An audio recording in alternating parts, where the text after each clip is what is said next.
السلام علیکم جی، اس وقت میرے ساتھ موجود ہے حماس کے ترجمان اور اہم رہنما ڈاکٹر خالد قدوری صاحب. بہت شکریہ وقت دینے کا. امید کیا ہے، امید کا میسیج کیا ہے غزہ اور فلسطین کے حوالے سے، پھر ہم اپنی بات کو آگے بڑھائیں گے. پہلے تو امید پہ بات کر لیتے ہیں. بسم اللہ الرحمن الرحیم. بہت شکریہ آپ کا. دیکھیے، امید آتے ہیں کہ ایمان سے. ہمارے عوام کے جو ایمان ہے، اپنے ایشو کے عدل اور انصاف ہے، قبلہ اول ہے، ہولی شرائنز ہے، بڑا مقدس ارمان جس کو کہلاتا ہے، کہ اس پہ ایمان ہے، اس پہ عقیدہ ہے. وہی کہ جو 20,000 شہید ہونے کے بعد ہم دیکھتے ہیں کہ جو ہمارا بیٹیاں بیٹے ہیں وہاں کے، جن کے لواحقین ہر خاندان میں، آپ کو پتہ کہ 1,100 قتل عام ہوئے تھے ان 2 مہینے کے اندر. ان میں سے کم از کم 50 خاندان تیسرے نسل تک وہ سول رجسٹریشن سے مٹھایا گیا ہے. فلان ولد فلان ولد فلان اب تو ختم ہو گئے. اس کے باوجود وہ آتے ہیں، کہتے ہیں الحمدللہ. ہمیں حوصلہ دے رہے ہیں. ہم جو اس فائٹ کر رہے ہیں اور ان کے خیال رکھنے کی کوشش کر رہے ہیں کہ آیا ہے کہ یہ کام کیا ہو رہا ہے، یہ کیا نہیں ہو رہا ہے، ہمیں یہ عوام ساتھ دے رہے ہیں. یہ امید ہے کہ جی یہ ظلم اور ستم جس کے دنیا نے منافقت کی ہے اور خاموشی کی ہے، بائیڈن سے لے کر اقوام متحدہ سے لے کر سب کا 75 سال سے ہم اپنے اس جنگی جرائم کو برداشت کر رہے ہیں. آج ایک اپورچونٹی ہمارا مجاہدین نے اور تحریک مزاحمت نے عوام کے لیے فراہم کی ہے، مسلم امہ کے لیے فراہم کیا ہے، کہ آپ آ کر انسانیت کو، آج جو امریکہ میں لوگ نکلے ہوئے سڑکوں پہ انسانیت کے ناطے پہ اسرائیل جنگی جرائم کے خلاف پہ، یہ امید ہے. جس طرح انٹرنیشنل میڈیا کی بھی کچھ رپورٹس ہیں کہ جو مزاحمت کار ہیں، جو مجاہدین ہیں، جو خاموش مجاہد ہیں، نریٹو جیت گیا ہے آپ کا. تو جو دیگر ممالک ہیں، مسلم امہ کے جو ممالک ہیں، ان سے ہٹ کر یورپ کے ممالک ہیں، امریکہ کی آپ نے بات کی، لوگ سڑکوں پر ہیں. عوام اور حکمران، ان دونوں کو اب اس نریٹو کو آپ کس طرح آگے مزید بوسٹ کریں گے تاکہ ان کے حکمران بھی جاگیں ان کا؟ کہ دیکھیں حکمران کے عمران دوبارہ ہاں ٹھیک ہے، ایڈٹ کر لیں. دیکھیں حکمران کی ان کی اپنی ذمہ داری ہے. میں ان کے ساتھ کوئی تعلق نہیں ہے. میرے فرض ہے ان کو اپنا ذمہ داری کو یاد دلانا ہے. اگر وہ سمجھ میں آئے تو ٹھیک ہے، نہیں سمجھ میں آئے کہ وہ اللہ کو جواب دے. مجھے نہیں، حماس کو یا فلسطینیوں کو نہیں، اللہ کو جواب دینا انہوں نے کیا کیا ہے. اور یہ جب جا کر اپنے خاندان کے ساتھ چین کے ساتھ جینا شروع کرے، اور وہاں 20,000 شہید فلسطین میں ہوا ہے، جن میں 70% ہیں خواتین اور بچے ہیں، وہ اللہ کو جواب دیں. مجھے انٹرسٹ ہے ان عوام جو انسانیت کے نام پہ، صرف دین کے نام پہ نہیں. ٹھیک ہے، میں اور آپ مسلمان ہیں، قبلہ اول کی خاطر ہم لڑ رہے ہیں، لیکن وہ کرسچین ہیں بولیویا میں، ساؤتھ افریقہ میں. کیوں اپنا ریلیشن اسرائیل کے ساتھ انہوں نے کاٹ لیا ہے؟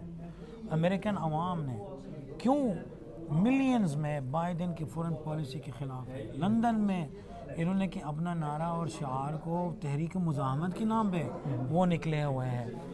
ان معصوم بچوں کی خون اور قربانی انہوں نے دیا، وہ اس کے نتیجہ ہے مثبت ہے. اب یہ نہ کہے کہ کیسا انکیش کرنا ہے. سب سے اہم میرے لیے کہ دنیا کے اندر آج شعور تھا. ہم پہلے کہتے ہیں ایموشنل، وہ ایموشنل نہیں رہا. یہ بالکل شعور کے ساتھ، اویئرنیس کے ساتھ سڑکوں پہ نکلے ہوئے ہیں. آپ کو ساتھ دے رہے ہیں آج کسی وجہ سے ہے، کسی حقیقت فیکٹ کی وجہ سے. وہ امید ان کو نظر آ رہا ہے کہ یہ اسرائیل نابود ہوگا اور یہ معصوم بچے کی خاطر انشاءاللہ آزادی ہوگی. ہمارے پاکستان کے سابق وزیر خارجہ رہے ہیں، پچھلے دنوں بڑا ڈیٹیل میں نے ان کا انٹرویو کیا، خورشید محمود قصوری صاحب. ان کا بڑا واضح نریٹو تھا، اور کہ جب آپ کسی کے لیے زمین تنگ کر دیں گے، حالات تنگ کر دیں گے، ہوا پانی بند کر دیں گے، تو پھر اس کے پاس کیا چارہ رہے گا. یعنی حماس کے پاس اس کے علاوہ کیا چارہ تھا. انہوں نے کھل کر اپنا ایک نریٹو بتا دیا کہ جب آپ یہ سب کچھ بند کر دیں گے تو وہ پھر راستہ کوئی نہیں بچتا. اور وہ جو گئے تھے وہ شہید ہونے کے لیے ہی گئے تھے. ان کے پاس یعنی یہ نہیں تھا کہ ہم بس ایک گئیں گے اور واپس آ جائیں گے، وہ کر کے گئے تھے. تو یہ چیزیں ان فیوچر پرولونگ ہوتی ہوئی آپ کو دکھائی دے رہی ہیں، یا یہ مزاحمت کسی طریقے سے رک کر جس طرح قطر بیچ میں پڑا ہے اور دیگر اسلامی ممالک میں عوام نکلے ہیں، تو مارلی تو آپ بیانیہ جو ہے جنریٹ ہو رہا ہے، دنیا کے تھنک ٹینکس بھی آپ اس حوالے سے سوچ رہے ہیں، پریکٹیکل اب کیا دیکھ رہے ہیں آپ مزید؟ دو باتیں ہیں. ایک تو فلسطینی عوام کے سامنے دو سیناریو ہیں. ایک سیناریو ہے ڈپلومیسی اور پالیٹکس، اور آپ نے خود دیکھا ایک صدی سے ہے، انگریزوں سے لے کر اسرائیل سے لے کر آج تک کچھ فلسطینی دوست گئے ہیں کہ پیس پروسیس کے ساتھ گئے کہ نہیں گئے. 1991 سے میڈرید اور اوسلو، ان کو کیا نتیجہ ملا؟ اور مزید فرسٹریشن اور اسرائیلی وار کرائمز ہے. ابھی جو موجودہ ایکسٹریمسٹ فنیٹک اسرائیلی گورنمنٹ ہے، وہ تو کھلم کے کہتے ہیں اپنا پرسنل پھر اپنا پرسنل پستول کے ساتھ مسجد اقصی میں جاتے ہیں. یار وہ چرچ جو ہمارے کے القدس میں ہے، ان کے جو وہاں ورشپرز ہیں، جو عبادت کرنے والے لوگ ہیں، یہ ابن غفیر اور سیٹلرز ان کے اوپر تھوک پھینکتے ہیں. اور ابن غفیر آ کر کے اسٹیٹمنٹ دے رہا ہے کہ یہ ہمارا ریچول کا ایک حصہ ہے. ان لوگوں کے ساتھ کیا بات چیت کرنی ہے؟ ایسے قسم کے لوگ ہیں جو آپ کو انسان ہی نہیں سمجھتے، ان سے کیا بات چیت ہوگی؟ اس لیے کہ آپ کے سامنے کیا رہ گیا؟ ایک ہی سیناریو، یہ اپنا آپ کو ڈیفینڈ کرنا. ہم نے زیادہ اسرائیلی سولجرز کو مارا ہے، انپریسیڈنٹ تھے. ہمارا مجاہدین کافی ترقی کیا ہے، سمندر سے، زمین سے، آسمان سے، سائبر سے. $1 بلین کا جو الیکٹرانک فینس غزہ اور آکیپائڈ فلسطین کے درمیان میں آپ اس کو توڑ دیا ہے اور وہاں تک پہنچ گیا ہے، وہ یہی راستہ رہ گیا. ہمارے سامنے عقیدہ کے ساتھ، جد و جہد کے ساتھ اس کے نتیجہ مثبت ہوگا اور کچھ نہیں ہے. 7 اکتوبر ہم نے جیت لیا. 7 اکتوبر کے بعد ہم نے ابھی یہی کام کرنا ہے، اس جنگ کو ختم کرنا ہے اور اس ہیومینیٹیرین کرائسس کو ختم کرنا، جا کر فلسطینیوں کو پوچھنا کیا چاہتے ہیں. ایک ایسے موقع پر کہ جب سعودی عرب اور دیگر عرب ممالک اسرائیل 2 اسٹیٹ سلوشن نکالنے جا رہے تھے، سفارتی تعلقات ہونے جا رہے تھے، کچھ بڑا اعلان ایکسپیکٹڈ تھا، تو ایسے میں 7 اکتوبر یہ ایک چیز نریٹی بلڈ کیا جاتا ہے. تو اس کا تھوڑا سا ہمیں رہنمائی فرمائیں کہ اس میں کیا ریالٹی ہے، یا اسی طرح جس طرح یہ پورٹرے کیا جاتا ہے، یا ریالٹی بالکل مختلف ہے؟ دیکھیں، یہ ساری کہانی ہے کہ جو نارملائزیشن اسرائیل کے ساتھ وہ تاریخ کے ساتھ جا چکا ہے. کیوں؟ کچھ ایسے ممالک تھے، گورنمنٹ ممالک نہیں کہوں گا، کچھ ایسے گورنمنٹس ریجیمز ہیں اسرائیل کے ساتھ تعلقات قائم کرنا چاہتے ہیں، اور وہ میں آپ کو بتاتا ہوں کہ یہ وہ فلسطین سے دور ہے. میں فلسطین کے مفاد کی بات نہیں کر رہا ہوں، ان کے خود عوام کی مرضی کے خلاف ہے. میں نہیں مانتا کہ کوئی بھی مسلمان ہے یا انسان ہے دنیا میں اسرائیل کے جو وار کرمنل کو تسلیم کرنا کو تیار ہے ہی نہیں ہے. اور وہ بھی مطلب سٹیٹسٹیکلی کی بات کر رہا ہوں، یہ بھی ابھی مسلم عوام اگر ہم بات کریں گے نا، یا عرب عوام کی بات کریں گے، 97% کے لوگ ہیں نا اسرائیل کو تسلیم کرنا کو ہرگز تیار نہیں ہے. اب ہم نے کہ یہی جذبہ کو لے کے، یہی شعور کو لے کے آگے بڑھانا چاہتے ہیں.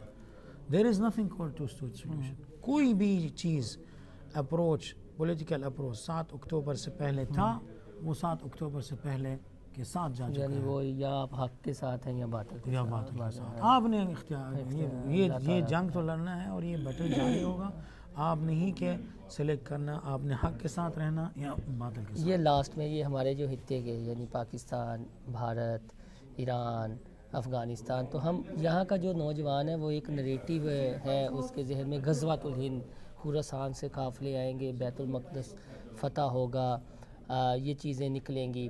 تو یہ غزوۃ الہند یعنی آپ کے جو حماس کے مجاہدین ہیں یا مزاحمت کار ہیں، وہ اس کہہ لیں کہ اب بات وہ پھر اپنے پہ آ جاتی ہے کہ غزوۃ یہ وہ لیڈ کریں گے یا یہ لیڈ کریں گے. ہمارے یہاں پہ نا یہ دیکھیں یہ ہوگا، یہ ایک بشارت ان بشارتوں میں سے جو حضور صلی اللہ علیہ وسلم نے ہمیں سنایا ہے. جس طرح کہ فرمایا تھا حضور صلی اللہ علیہ وسلم نے، خیر و رباط و رباط و عسقلان، وہ بہترین لوگ جو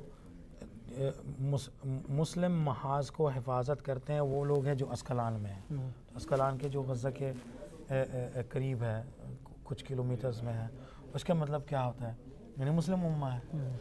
تو آپ غزوہ ہند کے بارے میں بات کر رہے ہیں کہ یہ بھی ان بشارتوں میں سے ایک بشارت. آپ لوگوں کو اس کو محقق کرنے کے لیے کہ آگے بڑھانا ہے فلسطین کا اور فلسطینی رائٹس, لیجیٹمیٹ رائٹس کو حمایت کرنا, سپورٹ کرنا, ہر بندہ کی اپنے جگہ پہ, اپنے محاذ پہ. آپ دعا سے لے کر جہاں تک جا سکتے ہیں آپ کے ذہن میں آپ جا سکتے ہیں, لیکن وہ ضرور ہوگا پورے مسلم امہ کے. دیکھیں ابھی جو ہمارا غزہ میں عوام ہے وہ کس چیز کا دفاع کر رہے ہیں, یا انسانیت کا. ابھی ساری دنیا کہہ رہی ہے کہ یہ اسرائیل سیکیورٹی کے اوپر ایک بہت بڑا خطرہ ہے. تو یہ کہ آپ جو مجاہدین ادھر ہے, جو عوام ادھر ہے, وہ آپ کے سیکیورٹی کا دفاع کر رہے ہیں فلسطین کے علاوہ. پوری دنیا جہاں کا اس اسرائیلی درندوں کے خلاف کارروائی کر رہے ہیں تاکہ دنیا محفوظ رہے. یہ اسٹیبلٹی اور ڈی اسٹیبلٹی کی بات ہو رہی ہے, اس کی وجہ سے صرف اس اسرائیلی انٹیٹی آنے کی وجہ سے 15 مئی 1948. اس سے پہلے ریلیٹیولی ہم امن و امان میں رہتے تھے, اب تو اس کی وجہ سے اب اس اسرائیل کی وجہ سے پورے خطے میں ڈی اسٹیبلائزیشن ہو گیا, سیکیورٹی کے پاکٹس ہو گئے. آپ کا جو جتنا بھی سیکٹیرین فساد ہے یا سو بھی آپ جا کر اس کو فالو کر کے پتہ چل جائے گا یہ ان کے ہاتھ کہاں سے آیا. تو غزوۃ الہند وغیرہ یا یہ جو چیزیں ہیں وہ اس پہ لاسٹ پہ ہم آپ کا منتظر ہیں جی, ہم آپ کا منتظر ہیں, کیونکہ ہم تو یہ جب افغان جہاد ہوا تب تو ہم نہیں تھے, لیکن بعد میں سنتے آئے پڑھتے آئے یہ چیزیں جو ہے. تو پاکستان کا جو آپ یہ کہہ لیں کہ جو ہے ایک خاص نوجوان وہ ان چیزوں کے بارے میں سوچتا ہے. ہاں جی, امید پاکستان کا جو عقیدہ کے نام پہ بنا ہوا ہے ہمیں اس سے بڑا امید ہے. اور میں اس ملک میں پڑھا اور میں نے دیکھا ہے صرف عوام کا نہیں ہے, پورے پاکستانی ہیں چاہے جدھر مرضی ہو, ان کے دل فلسطین کے ساتھ ہے, مظلوم کے ساتھ ہے. اور وہ مجھے بڑا امید ہے کہ اس ملک سے کہ انشاءاللہ تعالیٰ کے بقول اسماعیل ہنیہ صاحب کے جی دھمکی دیں اسرائیل کو تو جنگ بند ہو جائے گی. واقعی دیکھیے پاکستان کوئی کم نہیں ہے, don't under estimate your self. ماشاءاللہ کہ آپ کا توانائی بھی بہت ہے, عقیدہ بھی آپ کا مضبوط ہے, اور آپ ہمارا ساتھ تھے اور اب بھی ہے. اس زمانہ میں جب 50 نوجوان پاکستانی ہیں 1982 میں اسرائیل کے خلاف فلسطینیوں کا ساتھ دیا بیروت میں, اب بھی آپ دے سکتے ہیں. بہت شکریہ جی, ڈاکٹر صاحب ہمارے ساتھ موجود تھے, کھول کر انہوں نے اپنا موقف بیان کر دیا ہے. اور جو میسیج ہے ان کا وہ صرف ہے امید, اور ساتھ یہ کہ درمیانی راہ کوئی نہیں ہے, یا آپ حق کے ساتھ ہیں یا بادل کے ساتھ ہیں. ہمارا چینل سبسکرائب کرنا نہ بھولیے گا. اللہ حافظ.